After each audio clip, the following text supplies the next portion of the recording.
साथियों नमस्कार। आज हम अपनी पीवाईक्यू की सीरीज़ को आगे बढ़ाते हैं और कल हमने जो प्रश्न किए थे उससे आगे के जो भी जीएस के प्रश्न हमारे शेष हैं उन्हें लगाने की कोशिश करते हैं। सबसे पहले कल एक क्वेश्चन में डाउट हो रहा था, मैं उसको क्लियर करना चाहता हूँ। सबसे पहले पहले कल शायद वो गलत भी बता दिया गया था क्योंकि वो प्रश्न भी गलत ही पूछा गया था, ठीक है? तो एक तो अवशिष्ट शक्तियाँ कनाडा से ली गई हैं, मैंने आपको क्लियर किया था अपने टेलीग्राम चैनल पर भी। और दूसरी बात, आपातकालीन शक्तियों में 2 चीज़ें होती हैं। एक आपातकालीन शक्तियाँ कहाँ से ली गई हैं, एक तो शक्तियाँ कहाँ से ली गई। दूसरा, हमें पता है आपातकाल के दौरान जो मूल अधिकार होते हैं वो स्थगित हो जाते हैं, 20 और 21 को छोड़कर ना। तो ये स्थगन का जो प्रावधान है कि आपातकाल लगेगा तो हमारे मूल अधिकार स्थगित हो जाएँगे, ये प्रोविज़न जर्मनी से लिया गया। तो दोनों बातें क्लियर रखनी है। आपातकाल के उपबंध तो 1935 का जो भारत शासन अधिनियम है वहाँ से लिया गया है। जबकि आपातकाल के दौरान जो मूल अधिकारों का स्थगन होता है वो प्रावधान लिया गया है जर्मनी से। क्लियर है सब? ठीक है, चलिए। और अवशिष्ट शक्तियाँ कनाडा से ली गई हैं, ठीक है। अगर आपको स्वयं से भी अगर कहीं पर कन्फ्यूजन उत्पन्न होता है तो आप गूगल से क्रॉस चेक कर सकते हैं, बशर्ते मैं कुछ रेयर ही चीज़ें होती होंगी जो कभी गलती से मेरे द्वारा, क्योंकि एक human being as a human being 100 में से 1-2% गलतियाँ अगर कभी बोलने में ही भी हमारा अगर फ्लो चेंज हो गया तो ऐसा संभव ही है, ठीक है। आप इतना तो समझ ही सकते हैं और अगर कोई गलती मुझे अगर लगती है तो मैं उसे क्लियर कर लूँगा, ठीक है। आप अगर आपको भी लगता है तो आप कमेंट में लिख लीजिएगा, ठीक है। चलिए, देखिए कल हमने अंतिम क्वेश्चन यहाँ तक किया था। ये कितना बेहतरीन क्वेश्चन मैंने कल आपको कराया था कि इनका कालानुक्रम कराया था, जिसमें रॉल्फ फिच अकबर के टाइम में आया था। कब आया था? 1583 में। फिर हमने देखा था विलियम हॉकिंस आए थे 1608 में जहांगीर के दरबार में। फिर डाउन्स आए थे 1614 में जहांगीर के दरबार में। फिर थॉमस रो आए थे 1615 में जहांगीर के दरबार। ये क्रम आपको याद रखना है, ठीक है। चलिए, आज का अगला प्रश्न है हमारा। देखिए, ये क्वेश्चन मैंने आपको कराया है, कैडमियम का कराया है इताई इताई, मैंने आपको आर्सेनिक का कराया है और मैंने आपको ब्लैकफुट कराया है आर्सेनिक का, पारे का हो गया मिनी माता, और नाइट्रेट से क्या हो गया? Blue baby syndrome. ये सारे मैंने आपको कराए हैं। तो ब्लू बेबी सिंड्रोम ये रिपीट होने लग गया, ठीक है। तो आपको ये क्वेश्चन याद होने चाहिए। ब्लू बेबी सिंड्रोम किससे होता है? नाइट्रेट की अधिकता से होता है। चलिए आगे बढ़ते हैं। अगला प्रश्न है, देखिए ये बेहद अच्छा प्रश्न है। मैं इसके साथ केवल यही ज्वालामुखी नहीं, कुछ अन्य भी जो महत्वपूर्ण ज्वालामुखी हैं वर्ल्ड में उनको आपको बताने की कोशिश करूँगा। आपका ध्यान यहाँ पर होना चाहिए, ठीक है। चलिए, देखिए सबसे पहले इसको सुमेलित करना है। आपको क्या आता है इसमें से? सबसे ज़्यादा क्या आ सकता है भाई? माउंट एटना तो आपको आना ही चाहिए। एटना तो नहीं बोलना चाहिए। एटना कहाँ? इटली में, यानी बी का एक है आंसर। अब देखते हैं बी का ए से हमारा सॉल्व हो रहा है, नहीं होगा क्योंकि सरल था ना ये। या तो बी होना चाहिए आंसर या तो सी होना चाहिए। तो देखिए एटना को इटली में लगाइए। अब इसमें से सबसे ज़्यादा पेरुकुटिन तो नहीं सुना होगा, एपो भी नहीं सुना होगा, बट रेनियर ये जो रेनर है ना, ये रेनियर ही कहते हैं। माउंट रेनियर ये भी अमूमन कभी कभी सुनने में आ ही जाता है। तो ये है यूएसए में। तो रेनियर है यूएसए। आपके पास अगर ज्वालामुखी की लिस्ट नहीं है तो 4 तो ये हो गए, 5-6 मैं आपको बताने वाला हूँ, 10 आपके पास ज्वालामुखी हो जाएंगे। अगर आपको क्वेश्चन एलिमिनेट करना होगा 10 में से हो जाएगा। तो मैं यही कहता हूँ, अगर यहाँ पे ज्वालामुखी आ गई तो तैयार कर लीजिए ना उसे, बार बार भटकने से अच्छा है। उसके बाद आपको दिक्कत भी नहीं आएगी। यहाँ पे मैं आपको याद भी तो करा रहा हूँ। तो जहाँ पर सही चीज़ें मिलती हैं उसे वहाँ पर नोट डाउन करने का प्रयास कीजिए। केवल सुने रहेंगे अभी याद हो जाएगा, बट बाद में आपके पास कुछ होगा नहीं, वो तो दिमाग में उतने लंबे समय तक वो याद नहीं रहेगा। देखिए, तो रेनर हो गया। अब आंसर क्या कहा मैंने? ए का 4, तो ए का 4 है यानी हमारा आंसर हो गया ये। तो देखिए अब मैं आपको याद कराता हूँ, ठीक है, अच्छे से याद करते हैं। देखिए सबसे पहले इटली के याद करते हैं हम। इटली में सबसे ज़्यादा हम एटना ही सुनते हैं, माउंट एटना। ये कौन से द्वीप पर? लिपरी द्वीप पर। इटली का एक लिपरी द्वीप है, इटली का लिपरी द्वीप है, उस पर है माउंट एटना। और क्या क्या है यहाँ पर? इटली में एक सिसिली भी है, सिसिली सुना होगा आपने। और इटली में Stromboli, most important, light house of Mediterranean कहते हैं, भूमध्य सागर का प्रकाश स्तंभ, स्ट्रोम्बोली, स्ट्रोम्बोली, स्ट्रोम्बालिया। और एक वेसुवियस, क्या? वेसुवियस। तो देखिए एक साथ आपके 4 चीज़ें तैयार हो गई। क्या क्या कहा? माउंट एटना है इटली में, सिसिली है इटली में, स्ट्रोम्बोली है इटली में, वेसुवियस है इटली में, और जो एटना है वो लिपरी द्वीप पर है। अब बार बार बोलिए, 5 चीज़ें बोलिए भाई। अगर बोलेंगे तो आपको याद हो जाएगा। दिमाग में याद करना है मत सोचिए, 5 बार इसको बोलिए बस। माउंट एटना, आंख बंद करके जहाँ पर फंसते हैं फिर देखिए। यही मैंने आपको एक्टिव रिकॉलिंग रिवीजन का तरीका भी बताया था। किताब से मत करिए। अब ये है, इनको बोलोगे तो, क्योंकि ये तो मैंने सामने लिखे ही हैं तो बोल ही लोगे भाई। एक बार पढ़ लिया तो आंख बंद करके बोलिए। आप कितने नाम याद है आपको? एक ही हो बसरते, तो दूसरा देखिए, फिर दूसरा हो जाएगा, फिर तीसरा देखिए। तो एटना कहा मैंने, लिपरी द्वीप पर है इटली में। फिर मैंने आपको स्ट्रोम्बोली बताया था, लाइट हाउस ऑफ मेडिटेरेनियन कहते हैं। फिर मैंने आपको सिसिली बताया, फिर मैंने आपको वेसुवियस बताया था, ठीक है। चलिए इटली के हमने याद कर ली। अब हम माउंट रेनियर याद कर लीजिए, यूएसए का है। सिंपली माउंट रेनियर यूएसए का है, हो गया माउंट रेनियर यूएसए का। और माउंट पेरिकुटीन मैक्सिको का है, माउंट पेरिकुटीन, अब ये याद करने पड़ेंगे भाई। माउंट पेरिकुटीन, कुछ करिए, कनेक्ट करिए, मैक्सिको पेरिकुटीन, कुछ भी बोलिए, बट माउंट पेरिकुटीन मैक्सिको का है और माउंट रेनर या माउंट रेनियर यूएसए का है। अब मैं आपको फिलीपींस के कराता हूँ और एक हवाईयन द्वीप के कराता हूँ, क्योंकि वहाँ वो बहुत महत्वपूर्ण है, हवाई द्वीप के दो और फिलीपींस के भी।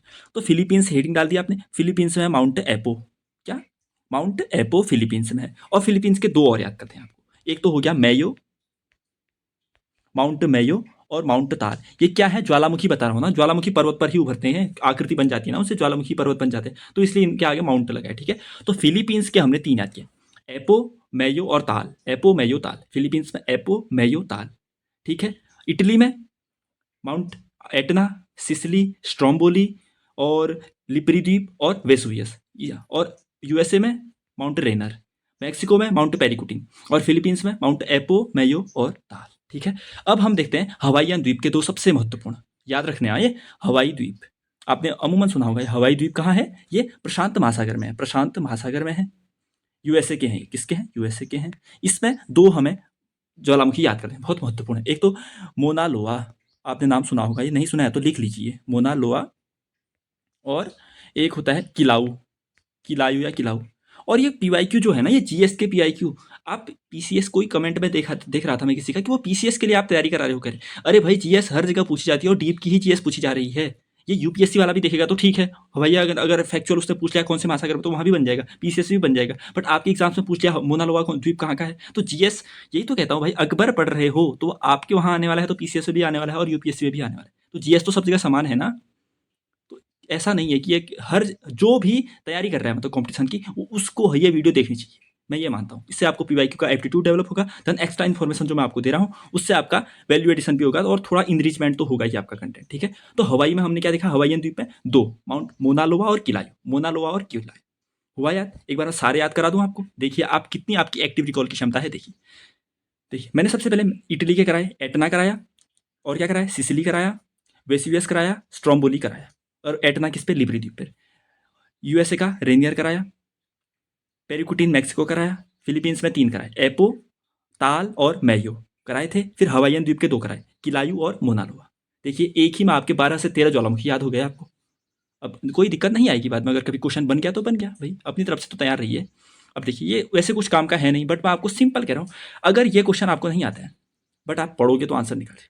खुद मुझे भी, मैंने भी इसका गूगल कुछ नहीं किया है, बस आप बताइए मुझे कौन जो निकालता होगा इसका। क्या लिखा है, वर्ल्ड पॉपुलेशन रिपोर्ट किसके द्वारा जारी की जाती है, कौन जारी करता होगा बताइए, खुद पढ़िए, मतलब क्वेश्चन पढ़ने की आदत डालिए। गलत हो जाएगा बट थोड़ा रिस्क तो लेना पड़ेगा भाई, ऐसे क्वेश्चंस पर। यहाँ पे लिखा है संयुक्त राष्ट्र जनसंख्या कोष, ठीक। अगर ये वर्ल्ड पॉपुलेशन जनसंख्या की रिपोर्ट ही जारी नहीं करेगा ये, तो बना क्यों है भाई ये जनसंख्या कोष, जनसंख्या का कोष, यानी जनसंख्या के बारे में एक संग्रह किया ना इसने डेटा, इसीलिए तो कोष कह रहे हैं। अब अगर वर्ल्ड पॉपुलेशन रिपोर्ट ये नहीं निकालता तो फिर कौन निकालेगा, और अगर ये रिपोर्ट निकालता ही नहीं तो बनाया क्यों गया भाई इसे, तो सिंपल इसका आंसर यही होना चाहिए, ठीक है। तो संयुक्त राष्ट्र जनसंख्या कोष ही इसका आंसर है। तो कुछ क्वेश्चन आपको रिस्क लेना पड़ेगा, हो सकता है किसी को मुद्रा, अब मुद्रा कोष जनसंख्या भाई कैसे कनेक्ट करोगे यार, स्वास्थ्य वाला, चलो स्वास्थ्य वाले से आप पॉपुलेशन सोच सकते हो, बस संयुक्त राष्ट्र विकास कार्यक्रम, तो जनसंख्या को सीधे कनेक्ट हो जा रहा है ना वहाँ पर, सीधे थोड़ा सा रिस्क ले लीजिए, मैं कहता हूँ, ठीक है। थोड़ा सा इतना एप्टीट्यूड तो होना चाहिए, तभी ज़्यादा नंबर आते हैं या थोड़े वो आते हैं। अब स्टैच्यू ऑफ पीस, ये तो चलो आपको पता ही हो, चलो कुछ स्टैच्यूज भी यहाँ पर आपको मैं रिवाइज कराता हूँ। स्टैच्यू ऑफ पीस सबसे पहले राजस्थान में है, वल्लभ सूरी जी का है शायद, वल्लभ सूरी महाराज जी का है ये, राजस्थान में, राजस्थान के पाली में है, चलिए याद है। अब कुछ और स्टैच्यूज आजकल डेवलप हुए हैं उनके बारे में मैं बताता हूँ और उनकी फिलोसॉफी भी बताऊंगा। सबसे महत्वपूर्ण बात यही है इस पीआईक्यू सीरीज की, मैं आपको केवल फैक्ट नहीं बताऊंगा, उसके साथ जो कॉन्सेप्ट है वो भी सिखाऊंगा। सबसे पहले हम देखते हैं statue of prosperity, statue of prosperity सबको पता है, कैंपगोड़ा प्रभु का, कहाँ, बेंगलुरु में, स्टैचू ऑफ प्रॉस्पेरिटी। उसके बाद स्टैचू ऑफ नॉलेज, महाराष्ट्र के लातूर में, किसका, Baba Saheb Ambedkar, statue of knowledge, Latur Maharashtra में। चलो मैं लिख भी देता हूँ, ठीक है, शायद आपको बेहतर रिवाइज भी हो जाएगा यहाँ पर, क्योंकि ये करंट अफेयर्स में भी आजकल हम पढ़ते हैं लगातार। सबसे पहले मैंने क्या कहा, स्टैचू ऑफ पीस, कहाँ, राजस्थान में, किसका, वल्लभ सूरी जी का, महाराज का। दूसरा मैंने कहा स्टैचू ऑफ नॉलेज, कहाँ, लातूर महाराष्ट्र में, महाराष्ट्र में, किसका, बाबा साहेब अम्बेडकर का। तीसरा मैंने कहा स्टैचू ऑफ प्रॉस्पेरिटी, ये किसका, ये कहाँ, कर्नाटका में, कर्नाटक के बेंगलुरु में, किसका, कैंपगोड़ा प्रभु जी का। फिर मैंने कहा आपको 3 तो ये हो गए, चौथा देखते हैं, 2 और बचे हैं, ठीक है। एक हो गया statue of equality, statue of equality, ये संत रामानुजाचार्य जी का, किसका? संत रामानुजाचार्य जी का। कहाँ? हैदराबाद में। Hyderabad, statue of equality Hyderabad में, संत रामानुजाचार्य। और आजकल एक statue of oneness, statue of oneness कहाँ? मध्य प्रदेश के ओंकारेश्वर में। किसकी? आदि गुरु शंकराचार्य जी। ये याद होने चाहिए भाई आपको। अब मैं यहाँ पर आदि गुरु शंकराचार्य जी की और श्री रामानुजाचार्य जी की फिलॉसफी के बारे में आपको समझाने वाला हूँ। आपको डीप लगती है तो क्लास आगे बढ़ा लीजिए, अगर कुछ सीखना है तो बने रहिए। देखिए, मैंने कहा स्टैचू ऑफ इक्वलिटी हैदराबाद में है रामानुजाचार्य की, और स्टैचू ऑफ वननेस महाराष्ट्र के ओंकारेश्वर में है। किसकी? आदि गुरु शंकराचार्य। तो आदि गुरु शंकराचार्य जी का कथन क्या था? ये अद्वैतवाद वाले थे शंकराचार्य। दो ये बहुत इंपॉर्टेंट है ना यार, शंकराचार्य और एक हो गया रामानुजाचार्य। तो शंकराचार्य जी का है अद्वैतवाद, अद्वैतवाद मैं समझाऊंगा इसका अर्थ। और रामानुजाचार्य जी का है विशिष्टाद्वैतवाद। अद्वैतवाद क्या कहता है? एक ब्रह्म है, एक भगवान है कहते हैं, और एक हम है कहते हैं। तो अद्वैतवाद कहता है दोनों अलग नहीं है, दोनों एक ही है कहते हैं। सिंपल समझ, अद्वैत यानी कोई द्वैत नहीं है, कोई दो नहीं, ब्रह्म भी और हम भी एक ही चीज है। बोलिए, समझ गए इतना? चलिए। और शंकराचार्य जी की फिलोसफी क्या थी? ये मोक्ष मिलेगा तो दोनों, ये भी मोक्ष की बात करते थे ये भी, लेकिन ये मोक्ष मिलेगा कहते थे ज्ञान से, बाकी सब माया है कहते हैं, और मोक्ष मिलेगा ज्ञान से। कौन कहते हैं? ये शंकराचार्य जी। अब आते हैं रामानुजाचार्य जी पर। ये कहते हैं विशिष्टाद्वैतवाद, यानी विशिष्ट अद्वैत। ये भी कहते हैं अद्वैत है, ब्रह्म और हम एक ही हैं, ये है, बट फिर भी हमारी थोड़ी सी अलग सत्ता है। अगर हम भी ब्रह्म ही हो जाएंगे तो फिर भगवान और हम में अंतर नहीं बचेगा। ये कहते हैं एक ब्रह्म है और एक जगत है। जगत यानी हम, ब्रह्म मतलब भगवान, इतना समझिए, परमात्मा जो भी है। तो हम में और इनमें अल्टीमेटली हम एक ही हैं, हम इसी में जाकर मिल जाएंगे, लेकिन तब तक हमारी एक थोड़ी सी पृथक सत्ता है, हम थोड़ा सा अलग हैं इनसे, तभी हम अपना अलग अस्तित्व यहाँ लेकर यहाँ जी रहे हैं। ये कहता है विशिष्टाद्वैतवाद। अद्वैतवाद कहते हैं नहीं, दोनों एक ही हैं कहते हैं। और मैंने बताया शंकराचार्य जी हैं, वो मोक्ष को कैसे कैसे मिलेगा कहते हैं? मोक्ष ज्ञान से मिलेगा कहते हैं। और रामानुजाचार्य कैसे मिलेगा कहते हैं? मोक्ष भक्ति से मिलेगा कहते हैं। ये यूपीएससी का क्वेश्चन था कब, 2022 में शायद। मोक्ष कैसे मिलेगा कहते हैं? रामानुजाचार्य जी भक्ति से मिलेगा कहते हैं। अरे भाई, थोड़ा सीख लोगे तो कॉन्फिडेंस आपको भी मिलेगा ना, कि अच्छी चीज सीख ली कुछ। तो शंकराचार्य और रामानुजाचार्य दोनों अलग। शंकराचार्य अद्वैतवाद, ब्रह्म और जगत एक ही, मोक्ष मिलेगा ज्ञान से। रामानुजाचार्य जी विशिष्टाद्वैतवाद, ब्रह्म और जगत एक ही पर थोड़ी सी अलग सत्ता, ज्ञान सॉरी मोक्ष मिलेगा भक्ति से। रामानुजाचार्य की प्रतिमा स्टैचू ऑफ इक्वालिटी हैदराबाद में, और शंकराचार्य जी की statue of oneness Omkareshwar MP में। ठीक है, चलिए, सीखा कुछ तो थोड़ा लाइक भी कर लीजिए, ठीक है, वीडियो को, तभी इसकी रीच अधिक लोगों तक होगी। आगे बढ़ते हैं। अगला हमारा प्रश्न है, हमारा उद्देश्य केवल क्वेश्चंस को सही आंसर बताकर आपको निपटाना नहीं है, ठीक है, हम उससे सीखें कुछ बेहतर, वो हमारा उद्देश्य है इसका। ठीक है, चलिए, तो इसलिए आप धैर्य से बने रहे, मैं बहुत सारी चीजें आपको बताऊंगा, ये दिमाग पर पहले से सोचकर बैठे रहे। तो देखिए, राज्य लोक सेवा आयोग के सदस्य को हटाया जाता है, तो सबसे पहले हम क्या सीखेंगे यहाँ पर? केंद्र और राज्य की सेवाओं का आर्टिकल क्या है, भाग क्या है। तो सबसे पहले हमें बताया भाग 14 में, भाग 14 में अखिल भारतीय सेवाओं और राज्य सेवाओं के बारे में बताया गया है। आर्टिकल 315 से 323 तक। तो 315 में जिक्र है यूपीएससी का, और जो स्टेट के एसपीएससी होते हैं इन सब का। आर्टिकल याद हो गया? भाग 14 आर्टिकल 315 से 323 तक यूपीएससी और एसपीएससी का के बारे में जिक्र किया। एसपीएससी यहाँ इसका फुल फॉर्म। अब ये कह रहा है, सबसे पहले ये याद करिए, जो राज्य लोक सेवा आयोग है उसके सदस्यों को नियुक्त कौन करता है? तो देखिए, बहुत अच्छा इंटरेस्टिंग फैक्ट बनता है, नियुक्त तो करता है राज्यपाल, बट हटाता कौन है? हटाता है राष्ट्रपति, प्रेसिडेंट हटाता है। नियुक्त कौन करेगा? राज्यपाल करेगा। हटाएगा कौन? राष्ट्रपति हटाता है। अब देखिए फिर कौन हटाता है, कह रहा है यहाँ पे भी राज्यपाल है, यहाँ पे भी राज्यपाल, यहाँ पे बस ये तो हटाएंगे नहीं भाई, राष्ट्रपति हटाता है, मैंने आपको बता दिया। तो राज्य लोक सेवा आयोग के सदस्यों को राष्ट्रपति हटाएगा, लेकिन कब? जब उच्चतम न्यायालय जांच करेगा। सबसे पहले राज्य लोक सेवा आयोग के सदस्य को हटाना है तो उच्चतम न्यायालय जांच करेगा कि हाँ, ये कोई दोषी है, कुछ गलत व्यवहार इसने किया है। अगर वो दोषी सिद्ध होता है तो राष्ट्रपति को कहेगा कि आप इसे हटा दीजिए, तो राष्ट्रपति फिर उन्हें हटा लेगा। ठीक है, चलिए, आर्टिकल याद करिए, आर्टिकल महत्वपूर्ण है, भाग महत्वपूर्ण है, और ये एक्स्ट्रा इन्फॉर्मेशन, नियुक्त राज्यपाल, हटाएगा राष्ट्रपति। चलिए, अब ये देखिए कितना बढ़िया क्वेश्चन है। कौन सी किताब में है? ये नहीं है, मैंने नहीं पढ़ा था, तो आपने भी शायद नहीं पढ़ा होगा, पढ़ा है तो अच्छी बात है, बट ये कवर करिए। कितना खतरनाक फैक्ट है ना। देखिए, उस विदेशी पत्रकार का नाम बताइए जिसने धरासना सॉल्ट वर्क्स पर सत्याग्रह के बारे में समाचार दिए। अब सबसे पहले हम क्या सीखेंगे यहाँ पर? धरासना सॉल्ट वर्क्स पर सत्याग्रह कब हुआ? तो देखिए, जब दांडी मार्च हुआ था, यानी सविनय अवज्ञा आंदोलन हुआ था, 12 मार्च को गांधी जी ने दांडी मार्च प्रारंभ किया था, 12 मार्च 1930 को, और 5 अप्रैल को वह दांडी पहुंचे, 6 अप्रैल को उन्होंने नमक बनाकर सविनय अवज्ञा आंदोलन प्रारंभ किया था। इतना हमें सबको पता है। 241 मील की यात्रा थी और 24 दिन में उन्होंने पूरी की। ये सब भी याद हमें पता है। 78 सत्याग्रही उनके साथ गए थे, ये सब भी हमें पता है। अब देखिए, उसके बाद जब ये सत्याग्रह समाप्त हुआ तो गांधी जी ने मई 1930 में धरासना में सॉल्ट वर्क्स पर सत्याग्रह किया था, क्योंकि वहां कई सत्याग्रहियों को अंग्रेजों द्वारा मारा पीटा गया था। इसके विरोध में गांधी जी ने धरासना, कहाँ है धरासना? गुजरात में है सबसे पहले, ये भी तो याद हो। धरासना में सॉल्ट मार्च किया था। तो इसके बारे में कौन से विदेशी पत्रकार ने लिखा था? तो लिखा था वेब मिलर ने। अच्छा प्रश्न है, देखिए धरासना सॉल्ट वर्क्स सत्याग्रह का आपको क्या क्या इसका कंटेंट है, मतलब क्या इसका कॉन्सेप्ट है, कंटेक्स्ट क्या है, सब पता चल गया, कब हुआ पता चल गया। तो इसके बारे में किस विदेशी पत्रकार ने बताया? वेब मिलर ने बताया।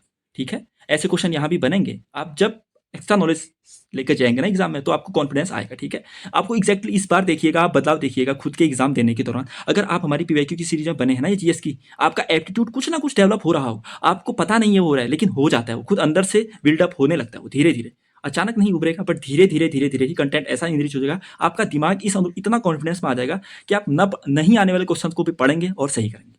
ठीक है, चलिए, तो वेब मिलर इसका आंसर है। अब देखते हैं ये कितना बढ़िया क्वेश्चन है भाई। ये हम क्या पढ़ते हैं? केवल राष्ट्रपति का अभिभाषण, आर्टिकल 87 इतना पढ़ के जाते हैं, बट यहाँ से थोड़ा कॉन्सेप्ट भी बिल्डअप करते हैं। तो देखिए, राष्ट्रपति का एक विशेष अभिभाषण होता है, तो वो होता है आर्टिकल 87 में। आर्टिकल तो याद कर ही लीजिए। अब देखिए, इसमें क्या होता है? राष्ट्रपति लोकसभा के वातावरण निर्वाचन सामान्य होगा, ये क्या लिखा है इसने शब्द? वातावरण, चलो जो भी है, क्या फर्क पड़ रहा है इस शब्द से हमारा? राष्ट्रपति लोकसभा के वातावरण निर्वाचन, साधारण निर्वाचन कुछ भी होना चाहिए था, के पश्चात प्रथम सत्र और प्रत्येक वर्ष के प्रथम सत्र के आरंभ में संसद के दोनों सदनों की संयुक्त बैठक को संबोधित करता है। सही बात है भाई, राष्ट्रपति क्या करता है? हर साल जो पहला सत्र होता है संसद का, उसको संबोधित करेगा, और अगर चुनाव हुए हैं तो उसके प्रथम सत्र को संबोधित करेगा। इन दो सत्र को राष्ट्रपति, दोनों जो सदन के, संसद के दोनों सदन है जो राज्यसभा और लोकसभा, उनकी संयुक्त बैठक होगी और राष्ट्रपति उन्हें संबोधित करेगा। ये है आर्टिकल 87 में बताया गया। ठीक है, याद रहेगा ये कॉन्टेक्स्ट। राष्ट्रपति अपने अभिभाषण में संसद को उसके आह्वान के कारणों के बारे में सूचित करता है। सही है भाई, क्यों बुलाई है अब आपने ये संयुक्त बैठक, कुछ तो बताओ। तो ठीक है, अपने कारणों के बारे में बताएगा। सही बात है, दोनों स्टेटमेंट सरल सिंपल, इसको याद नहीं करना होता। ये सब सिंपल आपको विजुअलाइज होना चाहिए कि अच्छा, राष्ट्रपति दोनों सदनों की जब पहली बैठक होती है, पहला सत्र होता है, तो राष्ट्रपति संबोधित करता है और अपने कारणों को बताता है कि गवर्नमेंट ने क्या क्या किया, आगे क्या उसके प्रोग्राम हैं, क्या कैसे चलाएगी सरकार, ये सब चीज़ें बताता है। ठीक है, तो राष्ट्रपति का विशेष अभिभाषण आर्टिकल 87 दोनों सही हैं। चलिए, अब देखिए फिर से पंचायती राज के आ गए। यहाँ पर मैं आपको आर्टिकल भी याद करा देता हूँ इसके। ठीक है, पंचायती राज की जब भी आएंगे मैं सारी चीज़ें याद कराऊंगा, ऐसा रटा दूंगा, बस आपको बने रहना है यहाँ पर। ठीक है, सबसे पहले पंचायती राज के बारे में जान लेते हैं। पंचायती राज के बारे में क्या चीज़ें पता है? सबसे पहले आर्टिकल 40, ये क्या कहता है? ग्राम पंचायतों के गठन की बात करता है। इसी को संवैधानिक रूप देने के लिए 73वां संविधान संशोधन 1992 में आया था। इसने पंचायती राज को संवैधानिक दर्जा दिया और लागू कब हुआ? 24 अप्रैल 1993 को। 24 अप्रैल 1993 को यह लागू हुआ था। ठीक है, चलिए, अब पंचायती राज के बारे में सबसे पहले कुछ समितियां आई थी, बहुत सारी समितियां आई, फिर जाकर ये लागू हुआ। तो समितियां आपको याद कर ही लेनी है, रट लेनी है, ये तो कोई इसका एक्सक्यूज नहीं होना चाहिए। सन के साथ सबसे पहले कौन आई? सबसे पहले आई BR बलवंत राय मेहता समिति। बलवंत राय मेहता समिति कब? 1957 में। बलवंत राय मेहता समिति 1957 में याद है। दूसरी आई अशोक मेहता समिति 1977 में। अशोक मेहता समिति याद है। कुछ और बातें बताता हूँ। बलवंत राय मेहता समिति ने कहा था त्रिस्तरीय पंचायत का जो स्वरूप होगा 30 स्तरीय होगा, एक ग्राम के लेवल पर, एक ब्लॉक के लेवल पर, एक जिले के लेवल पर। इसने कहा त्रिस्तरीय होगा स्वरूप, बट अशोक मेहता ने क्या कह दिया? द्विस्तरीय स्वरूप होगा। द्विस्तरीय स्वरूप होगा। अब ये कभी पूछ लिया तो आपको बन जाएगा। द्विस्तरीय स्वरूप किसने कहा? अशोक मेहता ने। त्रिस्तरीय स्वरूप किसने कहा? BR अम्बेडकर। 1977 में ये हो गए। फिर 1983 में आई हमारी हनुमंथरैया समिति। हनुमंथरैया समिति 1983 में। लिखिएगा अपनी कॉपी में, हनुमंथरैया समिति 1983। चलिए, 3 हमने पढ़ ली। फिर आई हमारी 85 में GV राव समिति। इसने क्या कहा? पंचायत को इसने कहा था बिना जड़ की घास। GV राव समिति ने पंचायतों को क्या कहा? बिना जड़ की घास कहा था। चलिए, फिर 1986 में LM सिंघवी समिति। ये क्रम अभी पूछूंगा, आपको याद होना चाहिए। फिर 1987 में हो गए हमारे ये तो लक्ष्मीबाई सिंघवी समिति 1986 में हो गई। फिर PK थुंगन समिति 1987 में थुंगन समिति। फिर 1988 में हो गई हमारी गौडगिल समिति। अब ज़्यादा लगेगा, तैयारी करनी पड़ेगी भाई, याद करने पड़ेंगे। पहले से देखते हैं, मेरे साथ बोलिए। पहला बलवंत राय मेहता समिति त्रिस्तरीय स्वरूप, अशोक मेहता समिति द्विस्तरीय स्वरूप, हनुमंथरैया समिति 1983, GV राव समिति बिना जड़ की घास, LM सिंघवी समिति 86 में, पीके थुंगन समिति 87 में, गॉडगिल समिति 1988। याद हो गए? और बोलिए, जब तक याद नहीं होते, जब तक आप अटकते हो तब तक बोलते रहिए, याद हो जाएगा। ठीक है, चलिए हमने पंचायतों का ये सब चीज़ें देखी। तो पंचायतों में हुआ क्या फिर, जब ये 73वां संविधान संशोधन आया तो हुआ क्या, इससे एक तो क्या जुड़ा, भाग 9 जुड़ा, अनुसूची 11 जुड़ी, और आर्टिकल कौन से, 243 से लेकर 243 ओ तक जुड़े थे। 243 से 243 ओ तक आर्टिकल भी जुड़े थे, भाग 9 अनुसूची 11। इतनी चीज़ें याद हुई। अब मैं आपको कराता हूँ पंचायतों के आर्टिकल रिवाइज। बहुत ही ज़्यादा हो रहा है ये, याद करने पड़ेंगे भाई, सारा चीज़ एक ही साथ मिल रहा है आपको, तो कहाँ मिल रहा है, ऐसा कहीं मिलेगा। मैंने आपको अभी क्या बताया, पंचायती राज व्यवस्था कब लागू हुई, 24 अप्रैल 1993 में। और अगर आपको ये पूछे पहली बार पंचायती राज कहाँ लागू हुआ था, तो 2 अक्टूबर 1959 में राजस्थान के नागौर में। यहाँ पहली बार पंचायती राज व्यवस्था लागू हुई थी 2 अक्टूबर 1959 को राजस्थान के नागौर में। इतनी बात। अब हम करते हैं पंचायतों के आर्टिकल रिवाइज। ए 243 की बात कर रहा हूँ मैं, 243 A, 243 A B C D E F G H I फिर के, बस के तक करना है। तो ए है ग्राम सभा, ग्राम सभा। बी है, बी हो गया पंचायतों का संविधान। सी हो गया पंचायतों का गठन, गठन ये मैं लिख नहीं पा रहा हूँ बट मैं बोल तो रहा हूँ ना। ए में ग्राम सभा, बी में पंचायतों का संविधान, सी में पंचायतों का गठन, और डी में पंचायतों में आरक्षण। बस 4-4 करके याद करेंगे। ग्राम सभा ए में, बी में पंचायतों का संविधान, सी में पंचायतों का गठन, डी में आरक्षण। ठीक है, अब ई को बढ़े। ई हो गया कार्यकाल, एफ हो गया, ई एफ हो गया आपका अयोग्यताएं, जी हो गया आपका विषय, कितने विषय हैं पंचायतों में, 29 विषय, और एच हो गया करारोपण। फिर से याद करें, ई हो गया कार्यकाल, एफ हो गया अयोग्यता, जी हो गया विषय, 29 विषय हैं, और एच हो गया करारोपण। फिर से याद करें, ग्राम सभा, पंचायतों का संविधान, पंचायतों का गठन, आरक्षण, कार्यकाल, अयोग्यताएं, विषय और करारोपण। अब कुछ और करने पड़ेंगे। आई तो करना पड़ेगा भाई, ये है वित्त आयोग, राज्य वित्त आयोग आई में 243 आया है। ये आई क्या है कहोगे अब कोई, 243 के याद करिए, निर्वाचन आयोग, बस खत्म, इतने ही याद करें। 4-4 10 आर्टिकल याद करें। 243 आए राज्य वित्त आयोग, 243 के राज्य निर्वाचन आयोग। ठीक है, हो जाएंगे याद। चलिए, अगर कुछ बेनिफिट हो रहा है तो अपना फीडबैक दीजिएगा। ठीक है, चलिए, तो पंचायतों का हमने सारा नाबूद कर दिया। इसके बाहर कोई क्वेश्चन आने वाला नहीं है। चलो एक क्वेश्चन और याद कर लीजिए। पंचायती राज में जो ग्राम सभा चुनी जाती है ना, उसमें उम्र, निर्वाचन की उम्र क्या होती है, 21 वर्ष होनी चाहिए। ठीक है, 21 वर्ष आपकी आयु होगी तो आप पंचायत का ग्राम प्रधान बनने का जो इलेक्शन लड़ सकते हो। ठीक है, चलिए आगे बढ़ते हैं। देखिए अगला प्रश्न है, ठीक है, कानपुर षड्यंत्र मामले में शामिल नहीं था। कौन कानपुर षड्यंत्र मामले में शामिल नहीं था, जो 1924 में हुआ था। तो सबसे पहली बात, कानपुर षड्यंत्र मामला कब का है, 1924 का, यह आपको याद हुआ। और इसमें कौन कौन शामिल थे, मुजफ्फर अहमद, नलिनी गुप्ता, शौकत उस्मानी, S.A. डांगे और M.N. रॉय, ये सब शामिल थे। M.A. अंसारी शामिल नहीं थे। तो आपको यहाँ पर नोट डाउन कर लेना, सिंपल फैक्ट है। कानपुर षड्यंत्र केस 1924 में हुआ था। इसमें मुजफ्फर अहमद, नलिनी गुप्ता, शौकत उस्मानी, S.A. डांगे और M.N. रॉय शामिल थे। कर लोगे इतना। और बोलिए, 1924 में कानपुर षड्यंत्र मामला, मुजफ्फर अहमद, नलिनी गुप्ता, शौकत उस्मानी, S.A. डांगे और M.N. रॉय। ठीक है, चलिए अगला क्वेश्चन देखते हैं। सिंपल, वित्त आयोग को एक बार फिर से रिवाइज कर लेते हैं। वित्त आयोग आर्टिकल 280, कॉम्पोजिशन 1+4, यानी 1 सदस्य 4 अध्यक्ष। मैंने आपको कितनी बार बताया, अभी 16वां वित्त आयोग, अरविंद पनगड़िया जी। कॉम्पोजिशन 41% राज्य को देंगे कहा है और 1% जम्मू कश्मीर के लिए निर्धारित किया है। अब देखिए, ये कह रहा है वित्त आयोग के अध्यक्ष व सदस्यों की योग्यताओं का निर्धारण भारत के राष्ट्रपति करते हैं। सिंपल गलत है, ये संसद करते हैं। और अध्यक्ष व सदस्यों की नियुक्ति भारत के राष्ट्रपति करते हैं, ये तो ठीक है। नियुक्ति तो हमेशा राष्ट्रपति ही करते हैं, हमें सबको पता है। कैग की नियुक्ति कहो, ये कहो, महान्यायवादी कहो, राज्यपाल कहो, सब राष्ट्रपति करते हैं। बट इनकी योग्यताओं का निर्धारण वो संसद करेगी। योग्यताएं कैसे निर्धारित कर देगा, राष्ट्रपति। ठीक है, तो योग्यताओं का निर्धारण संसद करेगी और इनके सदस्यों की नियुक्ति राष्ट्रपति ही करते हैं। ठीक है, चलिए इस क्वेश्चन में आपको कुछ याद नहीं करना है, बस इतना याद रखना है कि सिंगरौली है, कभी पूछ लेता है तो ये MP में है। सिंगरौली एक थर्मल पावर प्लांट है, यानी थर्मल पावर प्लांट, ताप विद्युत संयंत्र के लिए एक स्थान है। सिंगरौली MP में है, यानी मध्य प्रदेश में है। बस इतना ही याद करिए, मैं कह रहा हूँ ना, सिंगरौली मध्य प्रदेश में, इतना याद करिए। ठीक है, चलिए अगला प्रश्न है, बेहद सरल प्रश्न, पर्यावरण संरक्षण एक्ट। अरे परिरक्षण लिख दिया, क्या कन्फ्यूजन होना है, समझ नहीं आता तो यहाँ लिख दिए, प्रोटेक्शन तो लिखा है यहाँ पे। ठीक है, तो देखिए पर्यावरण संरक्षण एक्ट कब का, 1986 का, सबको पता। जल और वायु भी याद है, जलवायु मैंने आपको कहा था ये शब्द बनाइए। जल वाला आया था 74 में, 1974 में। वायु वाला आया था 1981 में, बताया है सबको मैंने। 1986 में आया था पर्यावरण संरक्षण एक्ट। ठीक है, चलिए आगे बढ़ते हैं। अगला प्रश्न है हमारा, भारत के प्रथम निर्वाचन आयुक्त कौन, सुकुमार सेन। ये दोनों फैक्ट आपको याद रखने हैं। भारत के प्रथम निर्वाचन आयुक्त सुकुमार सेन और भारत की पहली महिला निर्वाचन आयुक्त रमा देवी। दोनों याद करें। भारत के प्रथम निर्वाचन आयुक्त कौन थे? सुकुमार सेन। और प्रथम महिला निर्वाचन आयुक्त रमा देवी थी। तो ये दोनों सही हो जाएंगे, ठीक है।